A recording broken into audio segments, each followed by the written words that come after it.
साथियों नमस्कार, मैं हूं आर्यन बोध और आप देख रहे हैं बिग इंडिया टीवी। दोस्तों, राजस्थान के जयपुर में चंद्रशेखर आजाद ने ऐलान कर दिया है कि 20 तारीख को मैं चंद्रशेखर आजाद राजस्थान के जयपुर आ रहा हूं और आप सभी कार्यकर्ताओं को पूरे राजस्थान से जयपुर पहुंचना है और वहां पर एक बहुत बड़ी रैली की जाएगी।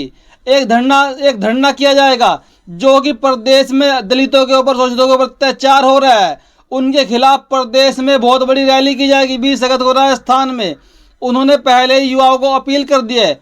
लेकिन दोस्तों, एक बहुत बड़ी खबर और आ रही है राजस्थान से ही, जहां पर धौलपुर में भाजपा पार्टी के राष्ट्रीय कोऑर्डिनेटर आकाश आनंद जी पहुंच चुके हैं। वो कल ही पहुंच गए थे और वहां पर जाकर उन्होंने वहां पर एक रथ की यात्रा शुरू कर दी है और वो रथ की यात्रा बसपा की पूरे प्रदेश में लगभग 20 जिलों में जाएगी और वहां पर जाकर बसपा के लिए वोटों का इंतजाम करेगी, जो बसपा के राष्ट्रीय कोऑर्डिनेटर आकाश आनंद जी है।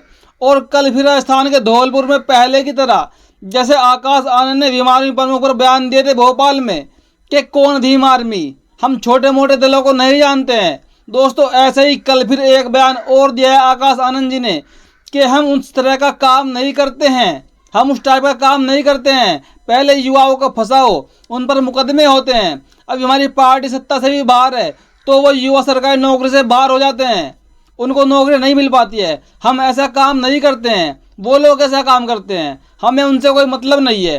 उससे पहले हर बार होता नहीं, भीम आर्मी के जो चंद्रशेखर है उनके द्वारा देखिए, वो जो तरीका है बीएसपी का लोगों को न्याय दिलाने का, वो बहुत अलग है।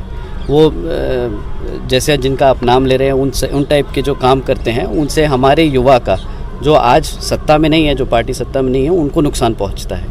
अगर उनके खिलाफ मुकदमे दर्ज हो जाते हैं तो उनको आगे मौका नहीं मिल पाता सरकारी नौकरियों में काम लेने का। तो ये चीज़ समझने की चीज़। लेकिन दोस्तों, आज फिर बयान देने के बाद चंद्रशेखर आजाद पर आकाश आनंद कहीं ना कहीं ट्रोल होने की कोशिश में लगे हुए हैं। लेकिन दोस्तों, और इसी के बीच एक बहुत बड़ी खबर आ रही है सेंट्रल गवर्नमेंट से। जी हाँ, सेंट्रल गवर्नमेंट में मोदी जी के सलाहकार, इकोनॉमिक एडवाइजरी के जो चीफ है, समिति के जो अध्यक्ष है, उन्होंने मोदी जी को सलाह दी है कि हमारे देश का संविधान बदल देना चाहिए। उनके ऊपर एक आर्टिकल भी लिखा गया है, इसको आप देख भी सकते हैं।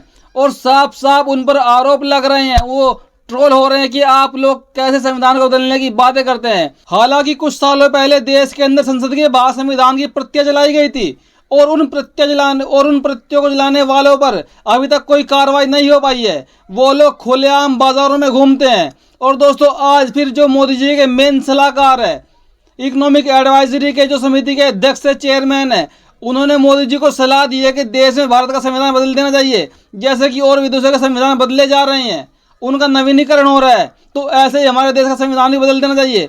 दोस्तों, भाजपा सरकार के केंद्र में आते ही ये सवाल बार बार उठने लगा है कि हमारे देश का संविधान घटिया है, इसको बदल देना चाहिए। कोई भी ऐरा गैरा नत्थु गैरा आकर बयान देता है कि संविधान को बदल दो और उन पर कठोर और कड़ी कार्रवाई नहीं होती है। शायद ये सरकार की कमी है, सरकार की मंशा को दर्शाती है कि शायद भाजपा सरकार भी देश का संविधान को बदलना चाहती है। और दोस्तों, एक सबसे बड़ी बात जो बिहार से आ रही है, और यह खबर भी चंद्रशेखर आजाद को लेकर ही है, जो भीम आर्मी के प्रमुख चंद्रशेखर रावण है। आपको बताऊं, बिहार के सिवान में एक नेता है बसपा पार्टी के, नजमुल्ला खान। उन्होंने चंद्रशेखर आजाद पर साफ साफ आरोप लगाया है कि चंद्रशेखर आजाद किसी के द्वारा चलाए जा रहे हैं, ये इनकी एक अपनी पार्टी है, जबकि इस पार्टी बनाने का मकसद सिर्फ बसपा को तोड़ना है, बसपा को घाटा पहुंचाना है। इसीलिए ये चंद्रशेखर जी ने बीड़ा उठाया है, उनसे जिसने भी उठवाया हो, बहुजन समाज पार्टी को नुकसान पहुंचाने का उनका बीड़ा है। आज बहुजन समाज पार्टी तेलंगाना में सरकार बनाने की स्थिति में दिख रही है, इसलिए वहां पे डेफिसिट करने के लिए, नुकसान करने के लिए वो वहाँ अपना समाज अब जान गया है कि चंद्रशेखर जी क्या है। ठीक है, चंद्रशेखर जी ने बीड़ा उठाया है, उनसे जिसने भी उठवाया हो, बहुजन समाज पार्टी को नुकसान पहुंचाने का उनका बीड़ा है। आज वहाँ के तेलंगाना के मुख्यमंत्री से मिलने पहुंच जाते हैं एक आवाज पर, जहां पर आज प्रदेश में तेलंगाना में बसपा पार्टी सरकार बनाने जा रही है। बहुत बड़ी संख्या में वहां पर वोटर उनके साथ जुड़ रहे हैं और वहां पर चंद्रशेखर आजाद बसपा को डेफिसिट यानी घाटा करने के लिए पहुंच जाते हैं। ये बहुत बड़ा आरोप लगाया है नजमुल्ला खान ने।